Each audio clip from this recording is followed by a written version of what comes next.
What's going on, everybody? Welcome back to the channel. It's been quite some time since I've had two of these guys on, and I'm very happy to be once again joined by Q Reviews and Rashad G Reviews, as we're going to be talking about Black Panther from 2018. It's kind of crazy that so many years have passed already since the release of this film.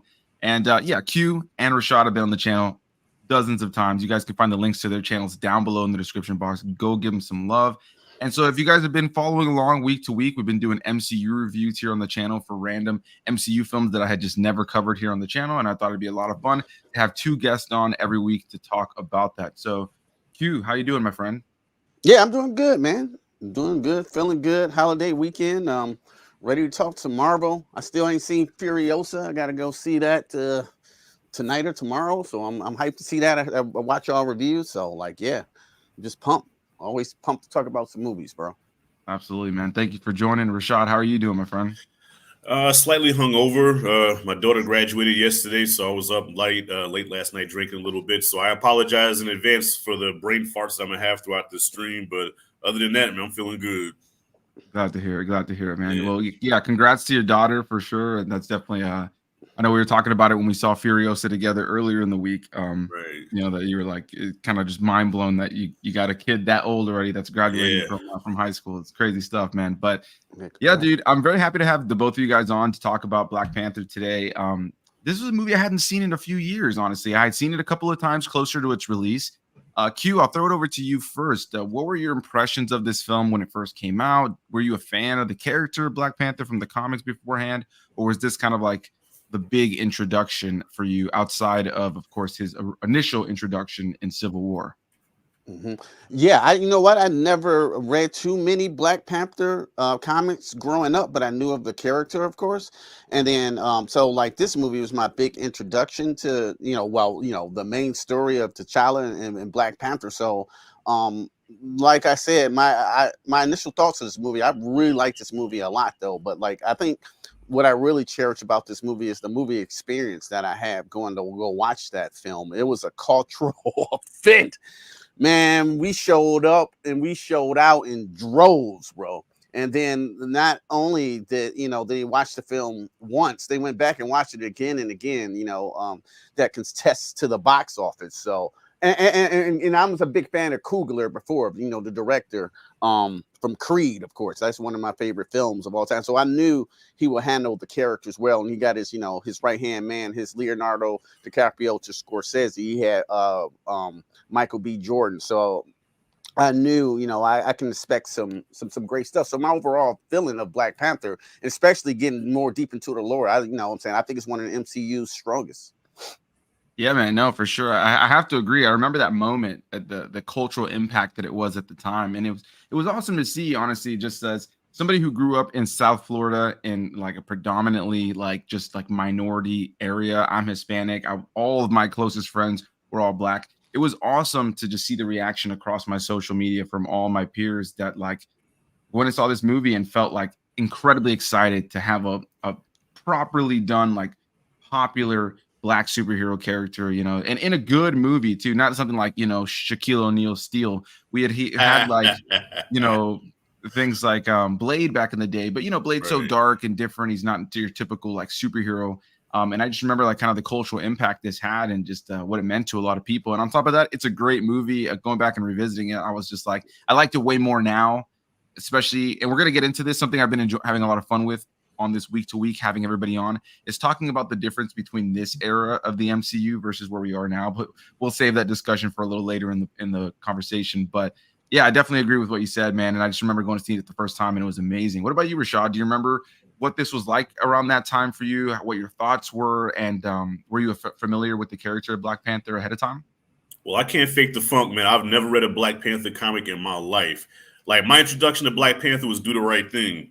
There was a scene in Do the Right Thing where they were talking about boycotting Sal's Pizza, and your boy's like, yeah, Black Panther eats pizza, we eat pizza. I'm like, Black Panther, who the hell is that? So throughout the years, I would see him on the Spider-Man cartoons. He would have cameos in different comic books and, animated series and all that, but I've never really known about the character. I didn't even know his name was T'Challa until the movie came out. I did a I'm kind of embarrassed to say this, but I did a trailer reaction right when the trailer came out, and I kept calling him T'Challa with an I because I didn't know his name was T'Challa. You know what I'm saying? So knew nothing really about the character when the movie was released. Like Q said, the cultural impact that it had was just crazy, man. Just to see black people getting together and we ain't fighting each other, we ain't acting a damn fool. Everybody's dressed in like Wakanda gear and you know what I'm saying, like Zamunda coming to America. Just to see us get together like that and celebrate each other and support a black film, you know what I'm saying? That was large, you know what I mean? So to me, just the feeling of it and what it meant to us was just crazy. Now the film itself, a very good film. At one point I did say it was overrated because people was making it like it was the best thing since Jesus walked on water. And I'm like, it's definitely not that because it is a flawed film, but just what it meant to the culture was the most important thing. But yeah, as a movie itself, it was dope. But compared to the shit that Marvel's releasing now, this is like Shakespeare. Yeah, well, it's funny because that's something I've kind of noticed going back and rewatching these movies, man. I started this like rewatch series of like kind of the ones I hadn't covered yet on the channel with Ant-Man and Civil War, and especially something like Civil War, to go back to that and even watch like some of the introduction films for Doctor Strange, or last week I had some people on and we covered Thor Ragnarok. These movies were just such at a different level of writing and connectivity and also telling individual stories for these characters. And I think that's something that's amazing about this one, is that outside of the fact that you have Martin Freeman in here as Everett Ross, who was in Civil War, they had to kind of have like the one white guy in the mix. Outside of him and the post-credit scene where we get to see Bucky has been chilling there. Obviously, we know that he was kind of put into like a sleep pod at the end of Civil War, and he's been chilling there in Wakanda. Outside of that, the movie doesn't really focus too much on trying to connect in the overall MCU. It's more about like, let's learn about Wakanda. Let's introduce the audience to Wakanda. For me, I was a longtime fan of the character from the comic books. And as a kid, I used to love seeing him pop up in all of the cartoons and comics, like you mentioned. Just probably about like a month or two ago, I covered some old Avengers movies from the 2000s. With our buddy Rob of Big Rob Theory, and one of them has Black Panther in it, and I just remember seeing that as a kid. So when this movie came out, I was so excited to see Wakanda on the big screen, in a modernized way, and I just think that they nailed it. Obviously, Q already mentioned Ryan Coogler as the director, who of course had already had ties through Creed and I think Fruitvale Station as well with Michael B. Jordan. You have Ludwig Gorvison I can never pronounce his name. Yeah, the guy who does the musical score, who I believe won Best Musical Score at the Oscars for this movie. He's also gone on to do films like or shows like The Mandalorian and so many other musical scores. So really top-notch team from beginning to end. But I think one of the craziest standouts of this film, outside of all those great elements, also has to be the cast, which is just stacked. Of course, you have Letitia Wright and Angela Bassett, and the list just goes on and on and on. Lupita Nyong'o, and of course the late great Chadwick Boseman, Michael B. Jordan. It's insane. Q, now looking back after all this time, especially with the passing of Chadwick Boseman, what are your thoughts on him as the character and the casting of him as T'Challa? Oh man, well, I can't see nobody else playing him. That's how I feel about it. I like even with him passing, how are you gonna replace him as an actor? I just thought he embodied the character so well. He didn't overdo it, but he didn't underdo it. He was the king that I think we all needed, and I didn't expect him to me to be really on his side like that until I really seen Black Panther. Like Civil War, I just thought he was dope. Him and Spider-Man, well, they just super dope. Not until this movie they really dived into this character, and I think if he would have lived, I think he would have had a couple Oscar statues on his mantle. Give him a little bit of time. But I love Chadwick Boseman. It's a shame that we lost that super awesome talent. Yeah, it breaks my heart, man, to think. I think I saw something not too long ago when it came up to like his anniversary of his passing. It's already been several years, and it just blows my mind. Still, I'll never forget that day that all the news articles started making the point. I was on a live stream, man. I was on a live stream, and it just popped up, and I just didn't know what to say. It was like, Chadwick Boseman had passed away, and I'm like, I don't know, I gotta say something on live, you know what I'm saying? So I was like, hey y'all, Chadwick Boseman just passed away. And we didn't know, it just came out of the blue. I had seen Right. him, like, he looked sick before on one movie he was making, but I didn't know, I thought it was for a role or something. And then he just passed away, and it just kind of, all the air just, and my stomach just, I don't know, it was just an eerie, weird feeling. I couldn't even finish the live stream after that. So I did finish it, but like I was just like kind of, you know, dizzy. Yeah, I guess the best word to say. I was in the same kind of boat, you know. I remember just feeling like, kind of, you said, like the air was sucked out of the room. Everybody, like online, you could feel like a kind of unified just disappointment and sadness to have lost somebody this early. Rashad, what about you, man? What are your thoughts on Chadwick Boseman as the character of T'Challa, especially now after all this time and his passing?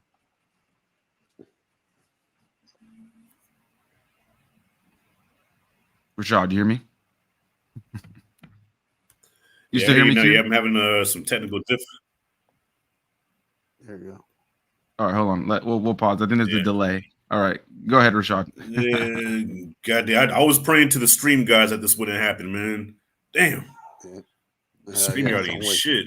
I'm gonna say I hope they hear me too. Streamyard ain't shit. I need to fix this, man. It always happens. Yeah, I hear you. You hear us? Yeah, I hear you now. Yeah. Okay. All right, cool. All right, so what about you, man? What are your thoughts on Chadwick Boseman as T'Challa, especially after his passing? Yeah, I mean, Q summed it up perfectly, man. He was perfect for the role. He did his thing, and it's an unfortunate tragedy, you know. And I feel bad because his last, I guess, public appearance when he was on Instagram Live, he was talking about something that was important, and people was in the comments to my man, like, you got AIDS, and just saying the most ridiculous things, man. And it's like, people, you never know what somebody's going through, but people so quick to want to make jokes and want to go viral and be the one to say, yeah, yo, Chadwick Boseman, yo, you got AIDS, son. You know what I'm saying? Not knowing that the man been dealing with colon cancer even before Civil War. Like, he's been fighting that for years, and nobody knew. You know what I mean? But yeah, he was perfect for the role. Definitely gonna be missed. You know, it's a controversial subject whether he should be recast or not. That's probably a subject for another day, but yeah, just as a role of T'Challa Black Panther, man, like, he's always going to be like my Black Panther. So whether they cast 4 or 5 other actors, you know, just like everybody has their Batman, everybody has their Superman, you know, Chadwick Boseman will forever be Black Panther, you know, no matter who they cast. And that's it. And that's all. Yeah, no, I have to agree, man. He absolutely nailed it. And I can remember a conversation, if my dad watches this at some point, shout out to my dad, but I can remember a conversation. My dad was really into Chadwick Boseman initially when he did the Jackie Robinson movie, where 42. And my dad came to me and said, like, this guy is an incredible actor. Like, he's going to be in big things. Then he did the James Brown movie and all that kind of stuff too. And, you know, when they announced that he was going to be Black Panther, my dad was like, this is perfect casting. And then my dad was always just singing his praises, that he was like, once I saw him in 42, I knew this guy was going to be like a big deal. And yeah, it's exactly what happened, man. And he was incredible in the role. Rewatching it today, man, just the fact that we lost him is just still mind-boggling to me. And I think that yeah, his performance in this film still stands out as one of the best in the entirety of the MCU. But speaking on some of the best in the entirety of the MCU, one of the most praised elements of this film is its villain, Killmonger, played by Michael B. Jordan. A lot of people would say he is one of, if not the best villain within the MCU. Rashad, I'll throw it to you this time first. What are your thoughts on Michael B. Jordan as the character of Killmonger?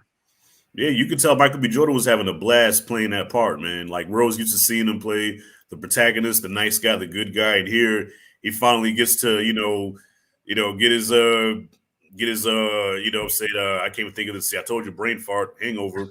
But yeah, just really dig deep into the bad guy role, and he wasn't really a bad guy either. You know, like, I've had conversations with people all the time about how Killmonger actually was he was the good guy here, because when you know what he was about, what his mission was, and what he was trying to accomplish, you know, I mean, he didn't have any aspirations of taking over the world or like domination or blowing shit up. He just wanted to help his people. You know, he was abandoned. Wakanda pretty much turned their back to him, you know what I'm saying, covered up a lie. And even T'Challa had to be like, damn, we did kind of do him dirty. You know, that's why he was so merciful to him. You know what I'm saying? Like, damn, we did kind of fuck up. So to call him a villain, yeah, that's it was a little bit more complicated than that, because he really wasn't a villain, but his the antagonist to T'Challa, so I guess that does count. But yeah, Michael B. Jordan crushed it though, man. Yeah, he was easily the best part of this movie. You know, even though Chadwick Boseman was perfect as Black Panther, but just as a character, you could really get behind Killmonger. It's that classic Charles Xavier Magneto parallel. You know, Dr. King, Malcolm X. You know what I'm saying? T'Challa, Killmonger. And beat him Team Magneto. Yeah, I'll be honest. I was Team Killmonger, man. Yeah, I mean, I can't disagree with you, man. I think that part of what makes the movie so strong, and when I was rewatching it, is he makes such a good, valid point. You know, like the betrayal he felt, the fact that his father was killed, and it was kind of brushed under the rug, and Wakanda just kind of left him behind. Right. And then, you know, he got to see just, you know, he grew up in a whole different world where, like, you know, here you have, you know, this group of Black folk that are out in this incredibly technologically advanced country. They're chilling here in comfort, so as he says, and you know, there are plenty of Black folk across the world who are oppressed or living in poverty or in different things like that, and he's witnessed all of that. And of course, he's got all the scars on his body because he's been in war and he's killed people all over the place and different things like that. So he just touches on all the oppression across the globe in general. And yeah, I think the part of him that makes him the villain the most is his idea of conquering the whole world, you know, and making Wakanda just like the whole world essentially. But outside of that, yeah, I think they give him like good reason. I would say that he's amongst the top villains of the MCU, with like Thanos, you know, these characters that have like a genuine like reason for doing what they do. What about you, Q? How do you feel about Michael B. Jordan as the character of Killmonger? Oh, okay. What is it? 2024, right? Look at my hair, son. Look at that, son.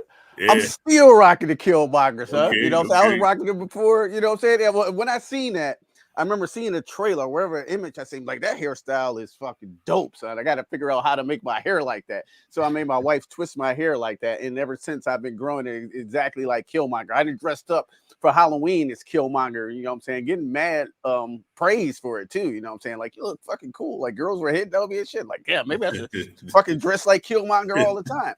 But like, as kick your ass, man.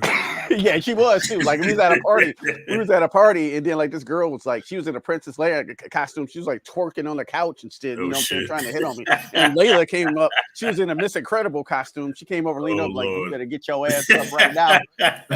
And of course, I got my ass up immediately. I was like, I'm with her. So like, no, it's not going down like that. But as far as Killmonger, man, to be honest with you, I gotta take this from Rashad. He's my favorite part of the movie, bro. Killmonger is my favorite part of the movie. You know what I'm saying? He dressed fly. You know what I'm saying? He was talking mad shit. His physical appearance, even from Creed, he was even beefier. You know that scene when they fight him and T'Challa fight.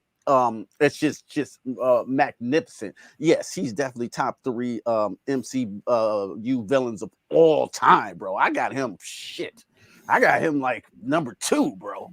You know what I'm saying? And he was just yeah. Thanos number 1 to me so far, and then I probably would put Killmonger, but that list can change right now. I'm just off the top of my head. He was so magnificent as that role. You know what I'm saying? I really was on the side with Creed, but I was even more on his side in this movie. How Ryan Coogler, you know what I'm saying, explained his backstory. He had an arc, you know, like Darth Vader. But like, once you know, you think he's doing the right thing. You know what I'm saying? Same as Thanos. So like, that makes great villains, and that makes them compelling, and that makes Michael B. Jordan so damn good, bro. And he just captured the screen every time he was on it. Like, you thinking, you're sitting in your seat like, yo, I cannot wait to Killmonger come back on the scene. Right. See what you do.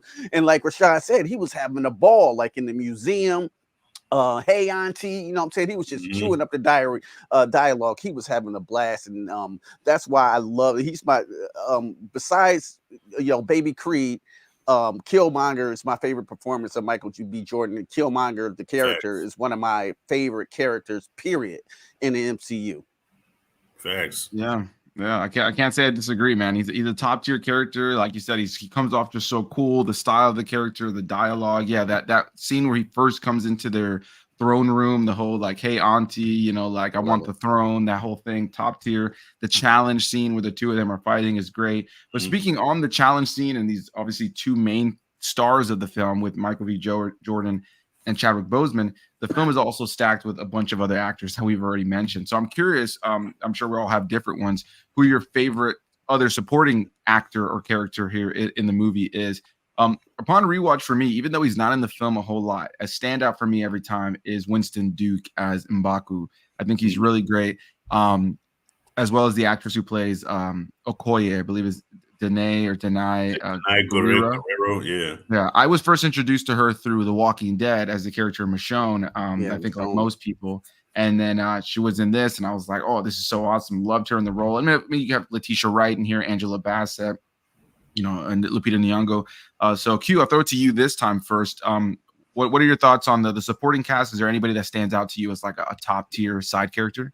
Yeah. First off, M'Baku, he killed that role. You know what I'm saying? I didn't expect him to be so funny and so likable, at the same time. And he was kind of like he could have been a villain too, but he ended up, being on their side. So yeah, Winston Duke killed it. That was like the first time I really think I've seen Winston Duke in the movie, and then of course he was in Us, but that was the first time I seen him. I was very surprised, on his performance. So, and then after that, this might be a hot take, but Andy Serkis was having a blast, bro. Oh, Claude, yeah, Claude. You can tell he was just having a blast. He was loving being in this Marvel universe. He was such a fun villain. The time he was in this movie, I really enjoyed his performance. Yeah. After that, it's always fun to just look at Lupita Nyong'o's skin. So yes, man, I love her when she's on screen. Her skin just glistens like this melanin. Yeah, always say her skin can cure COVID. You know what I'm saying? It's like a magical skin. So yeah, those are those would be my top three. Angela Bassett's great, but I think she had way more heavy lifting to do in the second film. Yeah. Yeah, no, for sure. But especially Letitia Wright as well, obviously getting a lot more to do with Shuri in the next movie. What about you, Rashad? Is there like a standout side character for you when you think about the supporting cast? Okoye. Okoye was my favorite character besides T'Challa because she was just so badass, man. She was the general, and it wasn't that whole, woman's better than man type deal. It was like she was generally just a badass. Like you don't even think about the fact that they're doing, you know how people talk about the woke agenda and all that stuff, and Marvel's with it. You didn't see none of that. Okoye was just Okoye. You know what I'm saying? Right. She was loyal to T'Challa. You know what I'm saying? Had his back through everything. Like my favorite moment with her was when I think was it Black Panther where your boy hit T'Challa on the chest, and then she looked at his head and looked at him like, "You better tell this motherfucker if he touch you again, I'm gonna." I'm just paraphrasing what she said, but like nigga, who you? Hey. Don't hit him like that no more. She ain't play around. She played 0 games. Yeah. She was all about Wakanda, even down to her husband who, she let her know like, hey, for Wakanda, I will take you out. Just loyal to the end, man. And I love characters like that. So yeah, Okoye was a standout and the most badass besides T'Challa. If they had a fight, take away the Black Panther route, who would actually win that fight? You know what I mean? And also I want to point out the chemistry. I love the chemistry between Letitia Wright and Chadwick Boseman. I thought they really played well off of each other. Like you really believed that they were siblings. The back and forth banter and how they interacted with each other. So you really bought it. So besides Okoye, I really liked that performance between Letitia Wright and Chadwick. What are those? Yeah, right. So I'm glad you said that because that as I was rewatching it. The movie works on so many levels, dialogue-wise, but this is a perfect avenue. Really quickly, as we've touched on all the things we really enjoy about this film, the stuff that really works, the stuff that we are nostalgic for now. But what is it about this film maybe that doesn't work for you guys? For me, there's moments of humor, and the one I like the least is the "What are those" jokes. I just feel like it kind of dates the movie a little bit in this weird way. That joke was always weird to me. Now, thankfully, I like the way that Chadwick's T'Challa responds and puts up his feet, and they got that camera shot of just him in the sandals. Right. But as far as things I don't like about this film, I do think that some of the humor isn't the best. It hasn't held up the best, and that's a pretty minor gripe for a film that I think ultimately, narratively and performance-wise, is top tier. And outside of that, my only other biggest gripe would be that the third act fight is super CGI heavy, where it looks very much like a video game in comparison to the rest of the movie and a lot of other MCU films. Rashad, I'll throw it to you this time first. Is there anything that stands out to you as like a negative that when you think back on this movie?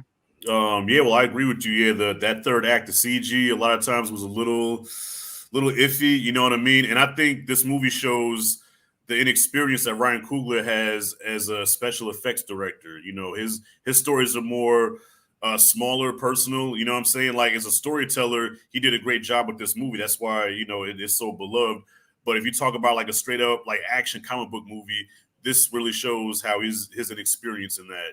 Like even filming a fight scene or an action sequence, you know, they're not really memorable. You know what I mean? As compared to like say like the Civil War airport scene or like in Winter Soldier. You know what I'm saying? There's no action scene that really stands out where you're like, damn, that was a tight ass scene, or just even a moment with Black Panther where you're like, damn, like I'm gonna remember that moment for a while. Like, no, that badass shit that Black Panther did, it just wasn't there. So, yeah, just the CG and just the inexperience in shooting action scenes and fight scenes.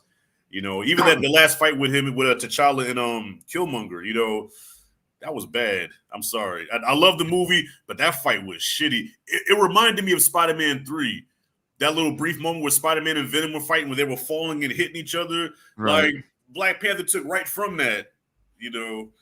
So those are my gripes. Those are my negatives on it. Yeah, I would have to agree for sure. I think you make a good point there about the action not being as memorable. You know, I watched the video we did last week was for Thor Ragnarok, and I rewatching that. The movie is filled with so many great action sequences, like iconic moments of action. The Colosseum, when Hela first gets to Asgard and kills everybody, when they fight Hela later on, and Thor's like all lightninged up. Like there's great key moments of action in that movie, and this movie has some great action too. But you're right. I think like the one standout shot in my head of action is that one where he first uses the pulsating like purple thing from his suit. And he blows up like that car, and then he lands on the other car and he's driving away. Great shot, probably the coolest action shot of the movie. But yeah, there isn't an abundance in this movie. When I think about this movie and what works, it's character and story, which should always come first. But you're right. I think that's a very good point. What about you, Q? Is there anything that stands out to you as like a negative that's always bothered you about this movie? Yeah, well, I got to go right off y'all, bro. That PS cutscene, that PS3 cutscene in the third act, you know, like that looked like an action sequence from like 2007 or something like that. Like it wasn't done with that Marvel care. That was the first time I see it. Like when I was watching a Marvel movie, like you know, they're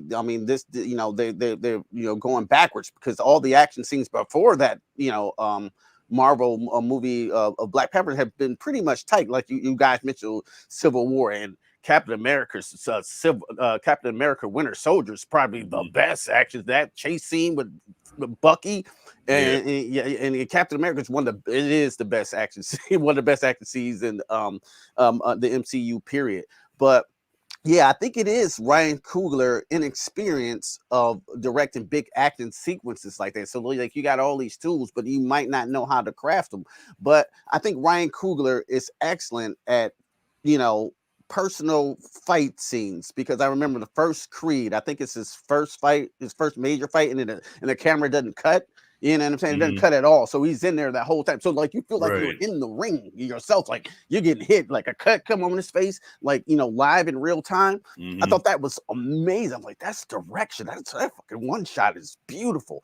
And then and here it took me out of the movie, to be honest with you. I was so into the story, I was so into the politics and everything, and then that action scene at the end just took me out. You know what I'm saying? Like seeing two CGI cats fighting and stuff, and this big thing. They try to make it too grandiose than it needed to be, because the fight between T'Challa and Killmonger was personal. You know, when they were fighting for the flower or whatever, that was good. I like that. I was like, that shit was good. I mean, it wasn't Captain America Winter Soldier, but I was into it. You know, I was into it. Like, this is dope. They got all the people out there and shit. You know, I don't know. I like Killmonger look like he's gonna fuck you up. You know, you know what I'm saying? So like, I was into it then. When they got in the cat suits, I'm like, man, what is this for, the video game, bro? Because Spider-Man 3, bro. Spider-Man 3, Green Lantern, because it just took me right out of it. The big rhinoceroses and shit, it was like too much, bro.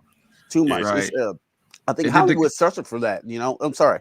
A lot of the big Hollywood movies suffer from the big third act CG extravaganza sometimes, and sometimes it works, like in Endgame, but fuck. You know what I'm saying? Right. Sometimes it's just like, hey man, it's too much shit going on the screen, and I'm like, I'm checking out. You know what I'm saying? Yeah, no, I agree. I found myself the most interested and compelled when I was watching it. I watched it right before the stream. Maybe like I finished it like a little over an hour ago, and yeah, like I was enjoying the action, but it was undeniably cartoony in comparison to the rest of the movie. And I found myself far more gripped to the story that was happening beforehand that was grounded, and thankfully outside of that element, most of the film is jam-packed with like really good costume design and the set design and the locations that are being used, and so solid cinematography and a great score. So it isn't a film ruiner by any stand, but yeah, I'm glad I'm not alone in thinking that the third act is just a little bit too. The CGI just doesn't hold up to previous films, which kind of blows my mind because again, I watched like Thor Ragnarok last week, and that movie's like in space on planets that don't exist. And it has a big, it has a Hulk in it and a giant wolf, and like Thor is covered in lightning, but a lot of that movie looks better than this movie. So it does beg the question. Now, I just want to add real quick, man. Like I said, it almost felt like Ryan Coogler was in over his head because he's not that.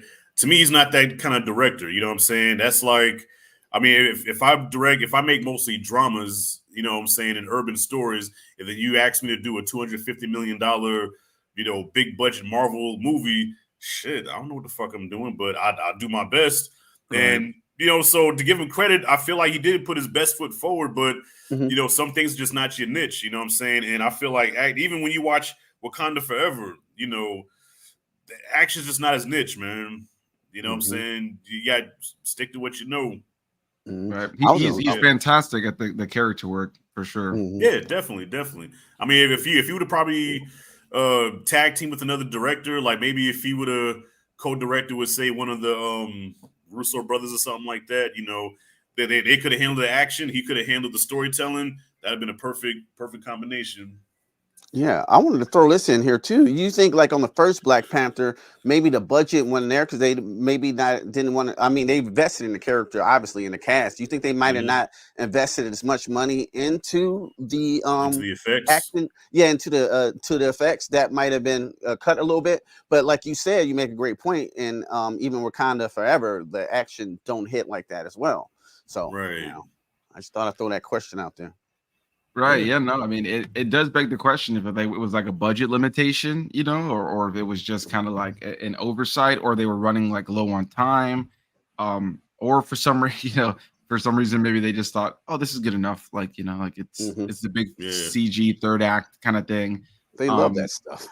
Right. Exactly. Well, I heard they treat their CG artists like shit though. Oh yeah, bro. Let me tell you what. I worked on Captain America: The First Avenger, and it was straight because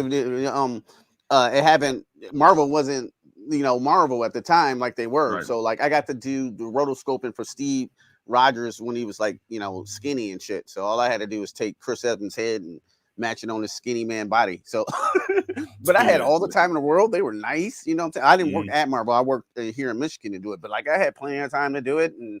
I wasn't the only artist I worked on. It was multiple, and it was fine then. But now I hear like on the Marvels and shit, they don't give them any time to do it. What I'm saying? They're sleeping on their desks trying to do work, and that's how the CG industry is. Sometimes they have you sleeping under the desk trying to pull out the magnificent for nothing, and then we be like, we need that by in 3 days. We need you to blow up the planet, and we want to see everybody burn alive, like Terminator 2. Like in 3 days? In 3 days? Are you serious? Yeah. We need an hour to fire. I was like, what? That's how it be sometimes, and I feel bad for the CG artists because they love this stuff like me. I love this shit, but I want to do the job. But you got to give us enough fucking time, right, to figure it out how to do it, Yeah, because it's true, man. They think you can do everything. They like producers, not producers. The client think you can just do everything. You know what I'm saying? Yeah, right. Do all this. But like I don't even know how to do that. Well, do it anyway. So that's how it be sometimes. Sorry, I didn't mean to cut you off.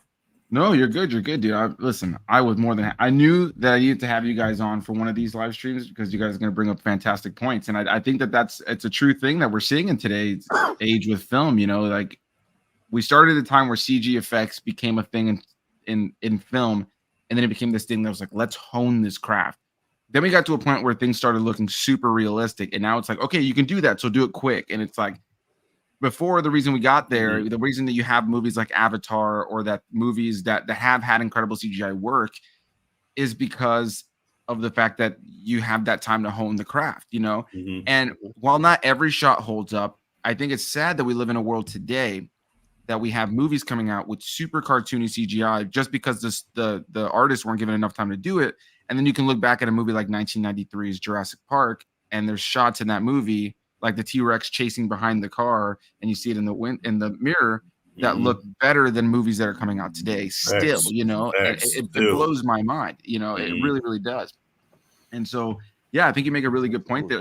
Like, I'm really into anime as well, and there's been a lot of stuff coming out about certain anime studios that, like, you know, animation for anime is top tier these days. Like, it looks incredible, and there's plenty of things coming out about like studios, like for the studio that did like Jujutsu Kaisen, for instance, that like they're essentially like having to piss in bottles at their desk to finish like animating things, and like these people are being kind of put through the ringer to give us this incredible art.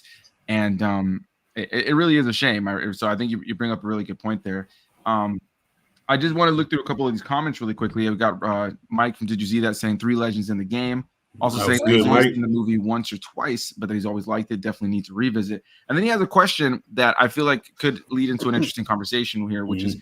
I have a question, and I know it's not a Black Panther 1 related, but it's Wakanda Forever. Do you think T'Challa should have had a son? It kind of outdid Shuri's character growth and takeover of the title. For me Mhm. personally, I'll say that I think that Shuri does become Black Panther in the comics. Obviously, they had to kind of change how that happens here because of the fact that Chadwick died. But you know, Rashad, you brought it up earlier, and I'll throw it to you first this time. Mhm. Um, about the recast. A lot of people said, well, why not just recast the character? How do you feel about? He also does have a son in the comics, I should mention as well. So like all of Okay. this is still taking pieces of that storyline. Shuri does become Right. Black Panther in the comics as well.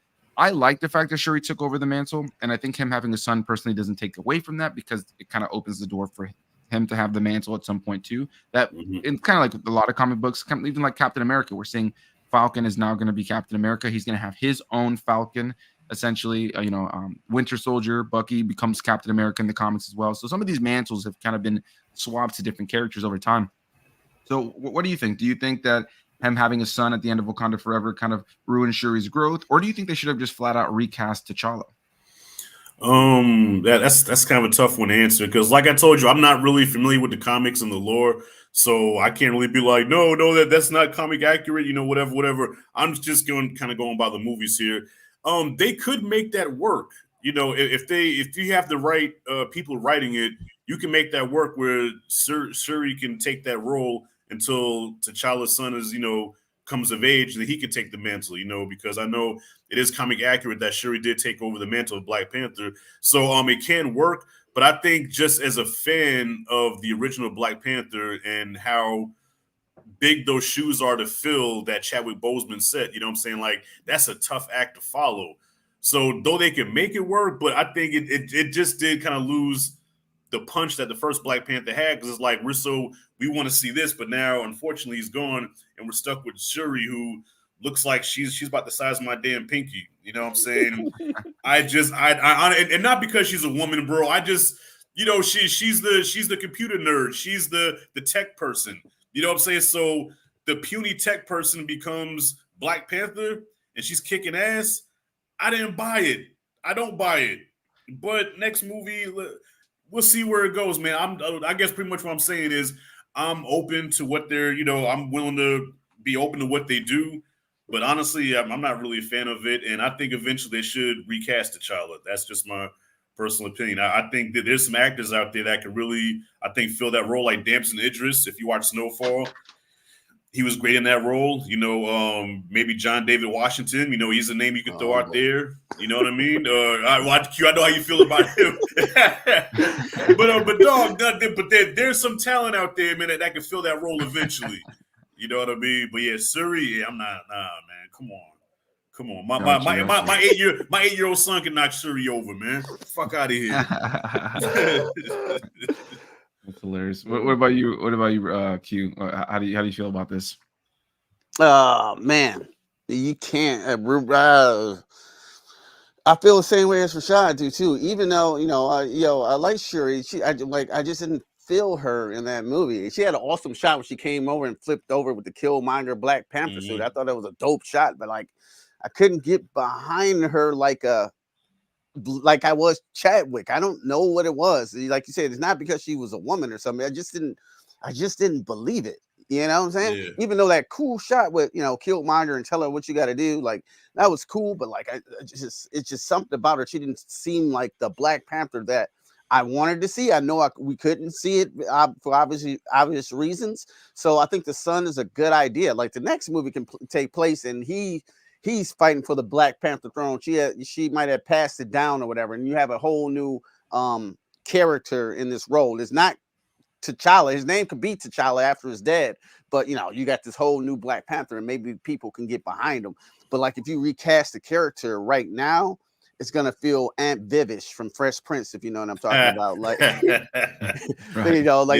they got Terrence Howard, light skin Aunt Viv. Yeah, light skin Aunt Viv. They have Chris Brown playing Black Panther. That's not gonna work at this moment. But there are actors out there. Like I love that Snowfall one. John David Washington, get the fuck out. He just popped in my head for some reason. I'm like, He can look at it.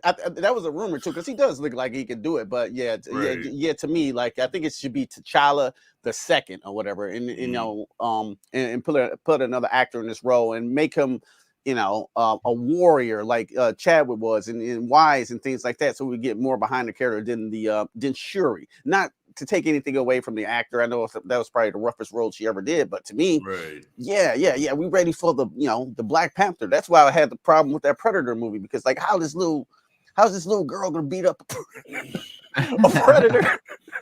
I'm sorry, but I know that's a weird hot take, but like she gonna be a fucking predator by her. Thank you. She had help, but I was like, I didn't believe it. I just didn't believe it. Yo, and on top of that, the most vicious predator in the whole series. yeah. The first Predator had the best Marines in the world, killers. Right. I mean, like this girl beat her with a bow and arrow. So I was like, fuck out of here. All right, I like that movie though too, but you know what I'm saying? Yeah, I mean. That's a good point. The fact that she was able to take out like this incredibly vicious predator with like a bunch of like old timey weapons. It does beg the question. Right. Exactly. But I do like that movie though. I really enjoyed that one. I also noticed Blacktastic popped in here saying "Supreme greetings, my brothers." Also said, and I didn't know this, that today is Ryan Kyle Coogler's birthday. So that was not planned. I should add that was. Oh wow, that's dope. That was dope. That's what's up. Happy birthday, Ryan. I know you're watching this right now. Well, if he's watching, I wasn't trying to diss, man. I'm just saying you can't direct action. That's all. Cinematic. We got cinematic in here saying Wakanda forever, and then Cool to the Fullest saying what's good with y'all. Hey man, how's it going? All right, what's good? What's up, Cool? So now we touched on the good, we've touched on the bad, but one last thing as far as the good that I want to talk about, and then I have some other things I want to ask you guys about, is maybe a favorite moment, favorite scene, favorite action scene, whatever the case may be. I think for me, if I think about my personal favorite scene in this movie, it definitely has to go probably to the scene where T'Challa is being brought back to life. And or he's in a coma, and they give him the purple flower, obviously, to bring him back. And he ends up kind of talking to his father and tells all the other kings and the royalty that they're wrong for what happened to Killmonger. And then he comes back. I don't know why, like in terms of like character, that moment works so much. There's a lot of growth there.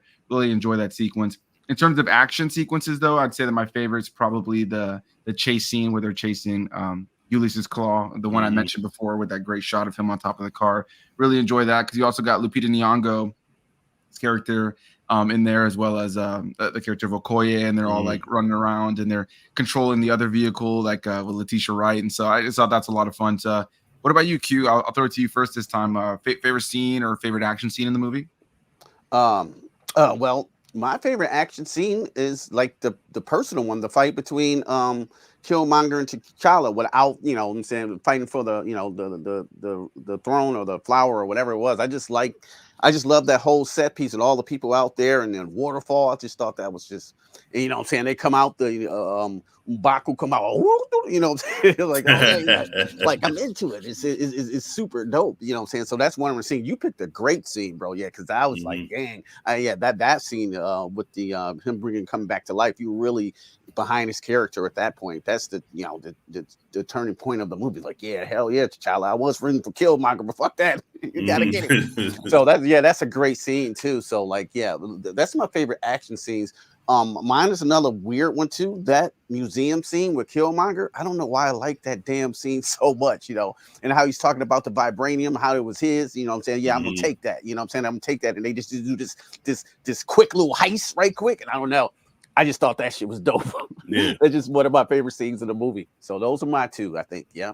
Okay. Yeah, that's a great scene. I had forgotten that he also poisons the lady who's coming and asking him stuff there in the museum. He's telling like, you know, she starts to cough slowly throughout the scene because she's drinking like a tea or something like that. And he's like, you know, bringing up all these facts about like, oh yeah, this is vibranium, this is from Wakanda. She goes, I'm gonna take it off your hands. She's like coughing. You don't realize why. He's like, you're so, you know, you're so distracted by me and what I'm talking about that you're not paying attention to what's going into your body. And then she starts like convulsing and dies. Yeah. And so yeah, I thought that was all handled so well. Michael B. Jordan just completely like spearheads that scene. What about you, Rashad? Favorite scene or favorite action scene in the movie?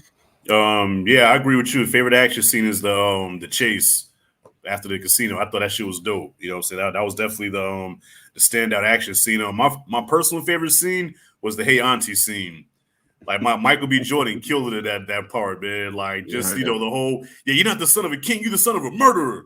Right. You know, I found my daddy with panther claws in his chest. Like you felt that shit when he was like, you know, going on, and everybody's looking like, oh my god, is this true? This cannot be. The one guy off the lip. Yeah.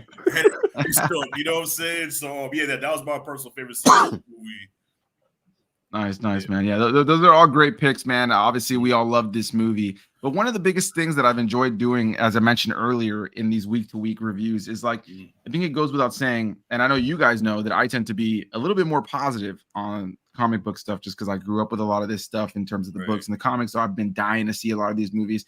But there's no denying, as I've said week to week, that something has changed in the MCU today. And Rashad, I'll throw it to you first. Okay. What do you think has changed between what we're seeing in the last couple of years of the MCU, which there have been great installments, obviously post-Endgame. We've had No Way Home or Shang-Chi and, you know, things like, I know you weren't crazy about Moon Knight, but I love Moon Knight or WandaVision and some other things that have come out that people love. But there's also been some stuff that's been, you know, Loki's been one of those things that's super praised.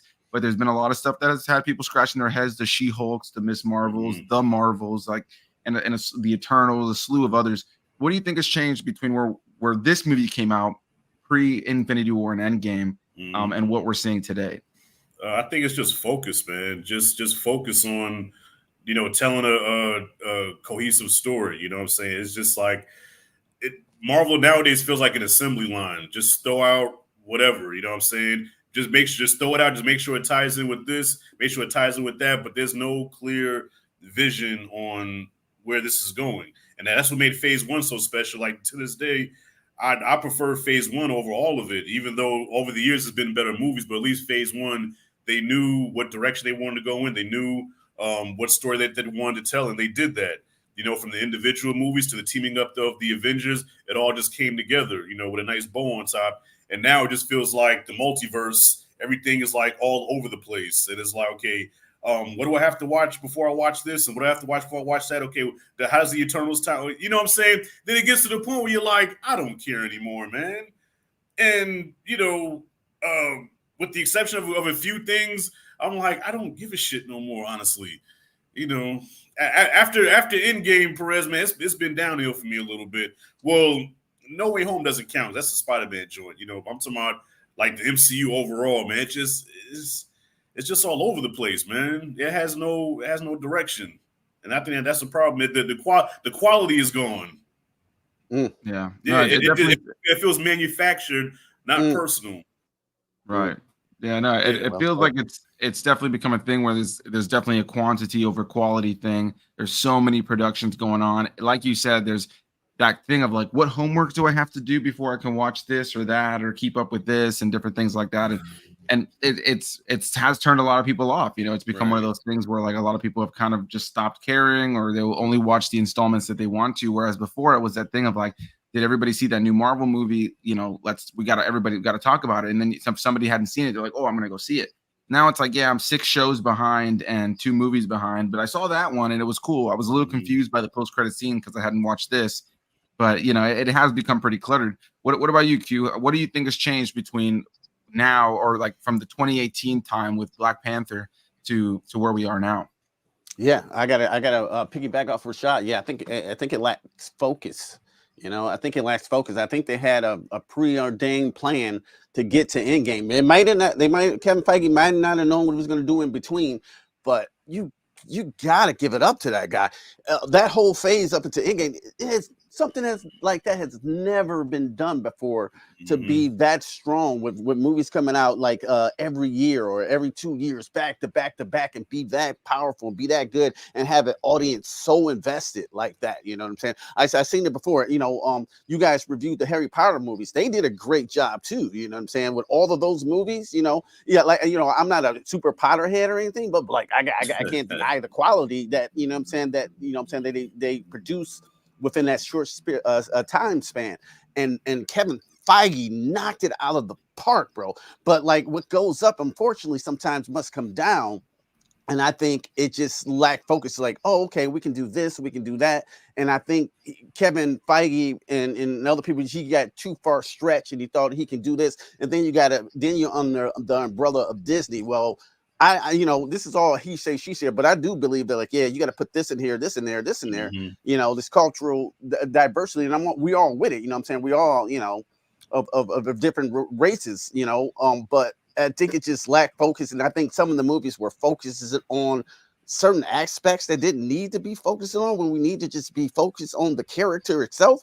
Because Iron Man was focused on Iron Man, right? Ryan Jr., he built this, like, we were focused on him.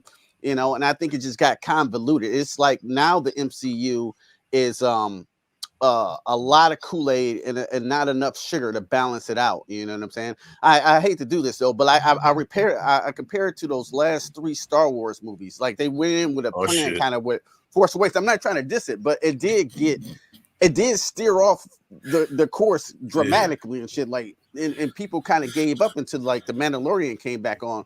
But and it hadn't been a Star Wars movie since, because, like, you know, they got to reevaluate, because the lore is so great of Star Wars. Come on, we all love Star Wars. Come on, bro. You know, he's from Anthony's from, you know, like the 2nd generation of Star Wars. We come from the 1st generation. And now I look back at those George Lucas movies and I respect him a lot better. I'm like, at least he was telling a goddamn, you know, cohesive story. You know what I'm saying? And, you know, this kind of fell off the rails. And I kind of see that with Marvel now. It's falling off the rails, and they don't quite know how to get it back on track. But there is always hope, a new hope. You see, I did to put it back on track, because the lore, the lore is so strong with these properties. They can get it back on track. Look what they did with X-Men 97. Look at the care and the dedication they did to that. You know, who would have knew? It blew our mind. That shit was good. That shit blew our minds. It was so good. That's the best shit Marvel put out. You know what I'm saying? In years. You know, need to take notes. Take note of that. Yeah. Yep. It had focus. They knew what they wanted to do, and they got to that end point. It was like, now we can't wait for season 2. So the lore's still there. It just needs to get back on track. That's all. That's how I leave it there. Well, who are the Avengers? We don't even know who the Avengers are right now. Who are they? I mean, we were talking about that on last week's discussion, and it seems like probably the main, you know, like the main faces were Thor, Captain America, Iron Man, you know, like, as like maybe like the top 3. Thor, I think, will still maintain maybe that like Godfather kind of role in the mix, since he's still around. But I'm assuming the other top faces will be like Doctor Strange, Spider-Man, probably Shuri will probably be near the top, as well as Black Panther. But that's the thing now, is that once we get into the ones that they have planned, especially Secret Wars, I'm assuming everybody's going to be there. She-Hulk, Ms. Marvel, Captain Marvel, and all these other ones. Cool. Obviously, if you guys have seen the Marvels, post-credit scene teases the X-Men. We got Wolverine showing up now with Deadpool, and obviously it's going to be a different Wolverine and a different, like, obviously playing with the multiverse there. But, you know, it's possible we'll have Deadpool in the Avengers movies at some point too. So it's going to be a crowded cast of characters moving forward. And I think for me, I'm just holding out hope that they are able to bring it all together. And, you know, I think it goes without saying that, like, I can definitely echo what Q said. You know, I know the three of us have talked endlessly about Star Wars and the Star Wars trilogy, and we've gotten into it. There are hours of content on YouTube between the three of us talking about Star Wars. Yeah, but it's I didn't mean to attack it, man. You know, I love you. But I do agree with you. I think that there's the thing you can't get away from. Like, even though I like The Last Jedi and I like The Rise of Skywalker, I look at The Force Awakens and kind of like the epic adventure it kind of set up. But the fact that, you know, JJ didn't write the second and third film, so then his vision, whatever he had in mind, even for the third film, is completely thrown out the window with what Rian Johnson did. And then they had Colin Trevor out to do the third one, but then they fired him and they brought JJ back to try to kind of correct it, so to speak. But ultimately, it's being stitched together. Like, I saw you there, just doing with your hands. It's like it's being stitched together, like with no real plan. And I think that, you know, you look back at the George Lucas era, for whatever mistakes that you may find in like the prequels and different things like that, like he had a vision, you know, and when, especially now, you know, I know Rashad at least has watched, like, you know, all the Clone Wars and Rebels and stuff like that. When you see those shows that do like really good Star Wars storytelling, what George Lucas did in those prequels was setting up the Senate and the political side of it. It's just so integral to the way that they've told the rest of those stories in such an interesting way. Whereas the sequel trilogy undoubtedly just felt like a hodgepodge of different ideas from people who were not longtime Star Wars writers that are kind of just getting in there. But now, you know, there's been shows that are kind of correcting the course, or at least fans are enjoying. The Bad Batch, you know, The Mandalorian's last season was a little divisive, but for the most part, people enjoy that show. You know, Ahsoka was divisive between a lot of people, but if people watched Rebels, it seemed like most people enjoyed that show, or at least big chunks of that show. And so hopefully we have the new Star Wars show Acolyte coming out in a couple of weeks. So there is still kind of that ability to kind of recorrect things. But I think an advantage Star Wars has right now is that it's releasing, you know, yearly projects, but substantially lesser. And Bob Iger thankfully did come out saying that the MCU is going to kind of reel it in ever so slightly moving forward, which I think is going to be the best thing for it, right? Like it's one of those situations where they just need to reel it in. I think we would all appreciate far less shows and movies to be able to kind of keep up with, just for time's sake, but also so that we can kind of miss the franchise. Because I think that's one thing now is like there are segments of the last couple of years where you had a movie premiering in between one of the shows premiering, and as soon as one of the shows ended premiering, another show started, and it's just like it's hard to keep up for a lot of people. I see Alden Tuttle popped in here saying that I think we changed within the MCU is a general lack of reverence for the material. Yeah, I think the change. Yeah, I think that there's been a lot of that too. You know, I think without a doubt they're not really focused on telling good stories as much as they are focused on you just getting the projects out there, you know, and a lot of times they're not necessarily staying true to the comics too. And it begs the question of why. I also said that I think you either need to love the material like Denis Villeneuve does, or at least be a great filmmaker like Tony Gilroy with Dune and Andor, respectfully. Yeah, you know, I think at the end of the day, that's another good example. It's like, you look at what Denis Villeneuve does for the Dune franchise. Like, he loves that source material, so he's trying to make it as authentic as he can. And then Tony Gilroy is also just like an incredible writer. What he did with like Andor was great and different, and kind of, you know, focused more on story and character than just putting out a Star Wars project. Mike also popped in here saying MCU cutting back on projects in 2024, but in 2025 they'll probably release 10 projects. I think the approach moving forward is that they plan to reel it back big time, because I think that without a doubt, you know, the mouse has to make some money. You're right, but I think the reality that they're seeing now is that they're not making that money, and they're having like last year Disney had so many. I watch a guy on YouTube here, is like probably the one who inspires me the most, a guy named Dan Merle. And he does a box office weekly show, and he talks about the box office, and he does like these full breakdown charts of like the year. And when he gets further in the year, he'll break down like which movies have bombed and not bombed, how much money they've lost for the studio. And Disney had so many bombs last year, and there's a lot of things going on, whether it's the big tentpole franchises like Marvel that are not performing at the box office. And it's not just them, it's comic book movies as a whole. But like those movies aren't performing the way that they once did. On top of that, too, like during the pandemic, everybody got comfortable, especially families got comfortable with just waiting for things to hit Disney Plus in terms of animated movies for their kids. Every here and there, we'll see a movie have legs at the box office that does well over the course of months that families are just taking their kids to. But like, look at a Pixar movie from last year, like Elemental. That thing bombed in the theater. It made some money later on as time went on, but it didn't really do well because people were waiting for it to hit Disney Plus. Same with Wish, Disney's movie Wish from last year too. Sorry, Q. It looked like you wanted to say something. Oh yeah, I just wanted to just make this really quickly. We're all here. We all were alive when the time when the Avengers came out, right? You know what was? You know why was that special? Because it was special. You know what I'm saying? It was special. It was an event. Even like Black Panther, the movie we talk about itself, it was an event that we had to go to. We had to see. And with Marvel now, you got just so much that we just, you know what I'm saying? There's so much is diluted and the quality's not there anymore. So nothing's special anymore, and they need to get back to that speciality. So that's what I wanted to say there. I think they can. Yes, I mean, same with Star Wars, man. Star Wars used to be event films. You got a movie every 3 years. So 77, 80, then 83. Then you take, a 16-year layoff. And then they come with Phantom Menace. So it's like, wow, we waited 16 years for a Star Wars movie. It's finally here. Everybody, they auntie, they mama, from the damn dog, everybody went to go see Phantom Menace. I was so excited, bro. Yeah. Yeah, so. No, it's a big point there, and hopefully when they reel it back, like for instance, I think where there's potential is make the movies that the audiences want to see. It's one of those things of like, don't make a movie with fan service in mind, but we are fans, so service us to some degree. Like give us something. And Deadpool and Wolverine is the perfect example. You got Hugh Jackman off the couch to come play Wolverine again. You have two of the most iconic characters that also. The Wolverine and Deadpool storylines in the comic books are something people love already. Then you have two of the most beloved live action iterations of those characters coming together. Those two actors are also best friends. So there's this whole dynamic of it that's exciting for fans. It's kind of like people have always wanted to see the Hulk and Wolverine movie. Give us that, give us these movies that we want to see, these team ups that we want to see, and have less of that.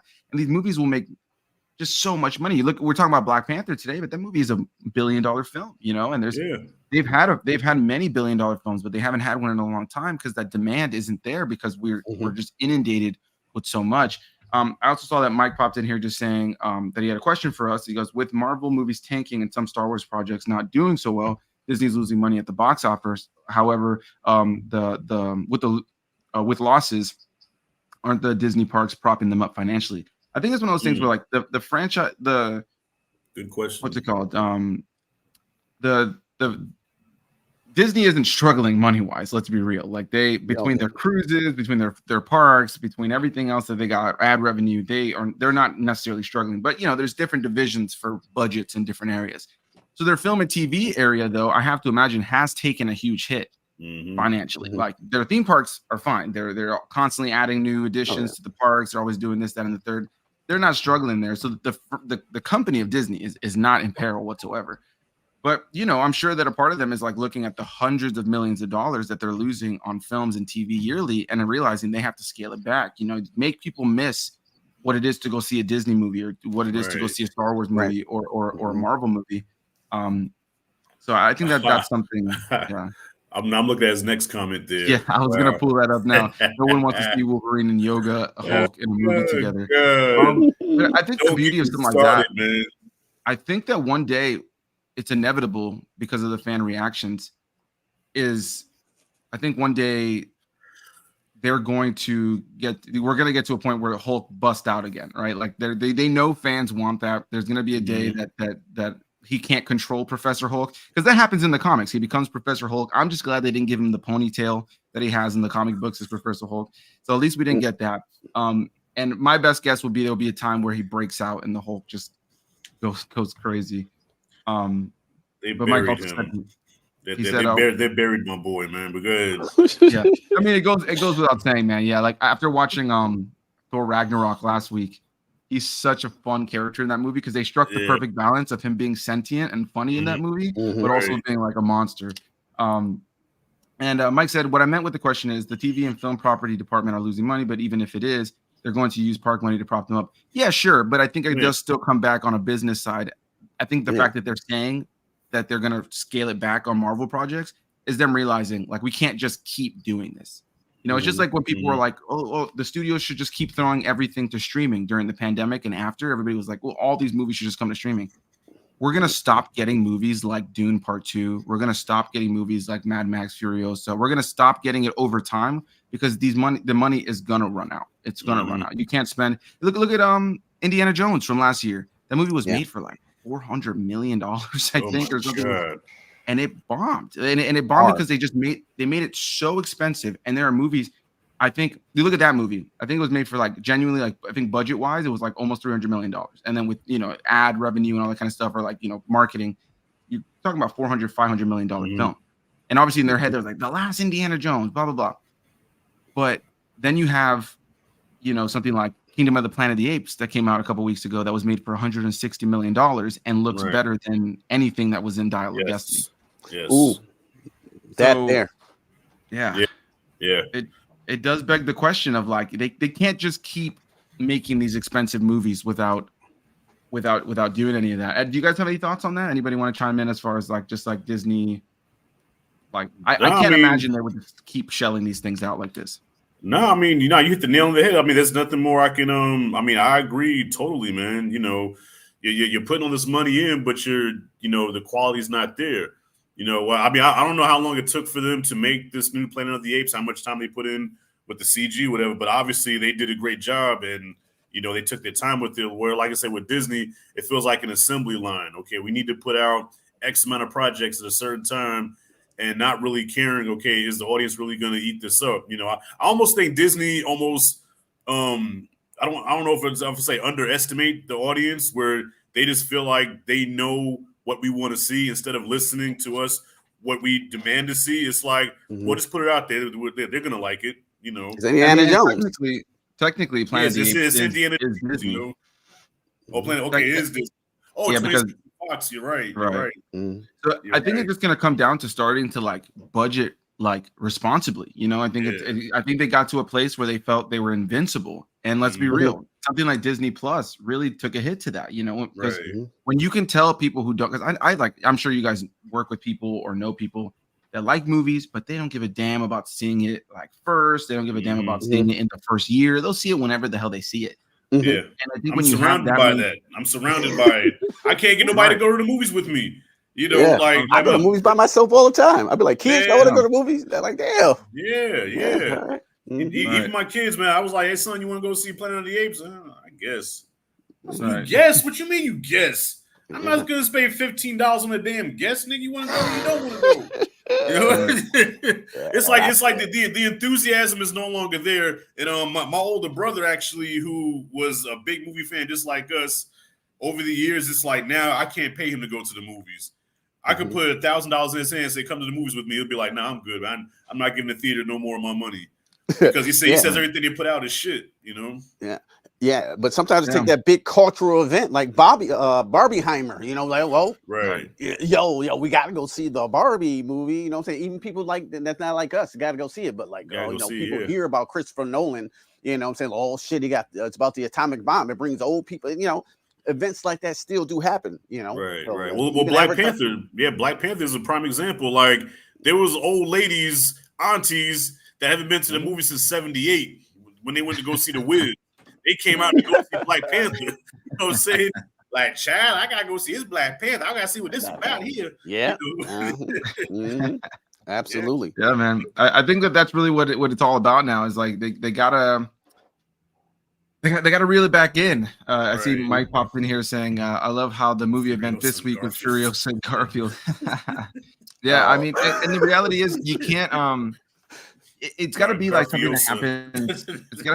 It's got to be something that happens like kind of naturally, right? Like the Barbenheimer thing, that wasn't the creator. That could have easily just been another weekend of movies where Barbie and Oppenheimer came out. But like because of the stark difference in tone, the audience online created this like kind of fan event. So that was a kind of a natural thing. But then in terms of like building up like Black Panther, I think what made that kind of amazing was he was introduced in Civil War. There was hype around his character. And then you give, the first Black hero character focused movie in the MCU. That alone also brought people in, and it just created like a cultural event. And then it was good. And if it was bad and the word of mouth of it was bad, then it probably wouldn't have had succeeded. But people were saying it was good. Everybody was going around talking it was good. People of all colors. And then, of course, in the Black community, you know, you got so many people who wouldn't go to see the movie. I remember going to see the movie, and I was sitting next to people that I would never saw at a Marvel movie before, just because like just the demographic, everybody came out to see the movie in droves, and it connected with what you doing here, and gave a rich story. So. Yeah, I think it goes without saying that we all love this movie and that we all want to see the MCU succeed moving forward. But you know, it's really just going to be about like, you know, making these things an event again and reeling it back. But we're over an hour a little bit now, guys. I've had so much fun talking to you guys about this. I do want to say again, guys, a big thanks to Q Reviews and Rashad for joining me here in this video. You guys can find the links to their channels down below in the description box. So go give them some love. Let them know I sent you. Rashad's got his review up for Furiosa. Q Reviews has tons of videos over there. He's been killing it with the content. Rashad's been killing it with the content. I got my review up recently for Furiosa as well. I also just dropped a pretty late review for Fallout, the Amazon Prime TV show video game adaptation. You guys can check that out here on the channel. But yeah, Q, I'll throw it to you first. Anything you want to plug over on your channel? Anything coming up very soon that people can look out for? Oh yeah, what I got? What's the latest video I got up now? I think I got a video up where I'm talking about yeah, like whatever the fuck you want to like. Yeah, like what you want to like. Like, don't listen to us. You want to go see some shit? See some shit. Because I was said the divisive thing from the If movie, and I'm like, well, you know, like how is this? You know, I look on the Rotten Tomato score, but like me and my wife cried, so I just decided to make a video about that. But anyway, I'm probably gonna see Furiosa tonight, so I'll probably have an out of theater reaction probably tonight or tomorrow, and then other stuff coming up. I'm seeing In a Violent Nature next week, just POV horror movie, I guess. So I have that coming out soon. And other than that, I don't know, whatever comes to mind. But thank you once again, Anthony, for having me on the on your channel. We always have great discussions, and I feel like family here. So thank you so much. For sure, man. It's been way too long since the three of us have been on together. I couldn't agree more. It feels like family. Just a nice time. I could sit here and talk to you guys all day. But what about you, Rashad? Anything over on your channel you want to plug? Yeah, well, I dropped my review, like you said, for Furiosa, and oh, I just realized I was about to say I dropped a video for If, but I didn't. Damn, that's an old man brain kicking in. I don't know why I thought I dropped a video for that. I'm like, yeah, check out my If review. I'm like, damn, I didn't review If, but I did go see it for whatever reason. I don't know why I didn't shoot a video for it, but it doesn't matter now because YouTube would throw that shit right at the bottom. Oh I yeah, did make a video for it now. But and I love that movie too, by the way. That movie was like fucking amazing, man. I know you were crying. I was a water bag, man. And you know, it was Q, you set me up for that. I'm like, you know what, Q said, no, I'm not gonna do it. I'm not gonna do it. Next thing you know, I'm taking my glasses off, I'm wiping my face. I'm like, God damn it. This is like this movie. This fucking movie. Yeah. But yeah, I don't have anything else coming up right now. Not that I can think of, but who knows, man. Who knows what comes to this crazy brain of mine. So yeah, that's it. I don't have nothing on the pipe right now. That's awesome, guys. Well, yeah. Also, just to add on to Rashad and me, I haven't filmed the video yet, but our final installment of the Harry Potter series will be coming out in the next few days for Deathly Hallows Part 2, and that's it. It's a wrap. It feels like it took as long for the movies to come out to do the collab series, but we did it. It's done. It's about to be out and be the finale of that. I got my review coming out soon too for Aliens, the sequel to Alien. I did my review recently for the first Alien. Covered them all. Moving to Romulus, looking forward to that. Hell yeah. Also, Mike wanted to chime in here saying that dinner and a movie is needed. So Yeah, I got something cooking. Yeah, I'm gonna bring it back. I love that. Awesome. Yeah, appreciate it. That's awesome. But yeah, guys, a big thanks to everybody watching. Really appreciate it. Go give these guys some love. Look forward next week. I will be doing Infinity War. I'll have 2 new guests. I'm still solidifying the second guest, but I'm happy to announce that one of my guests for that next week is going to be Blacktastic Media. So look forward to that stream. It's going to be a fun discussion as we go back and revisit Infinity War, and I'll hopefully have a new guest or a second guest and the link up on the channel very soon. But a big thanks to you guys for watching. Again, go give these guys some love, and we'll see you guys in the next one. All right, later. Peace.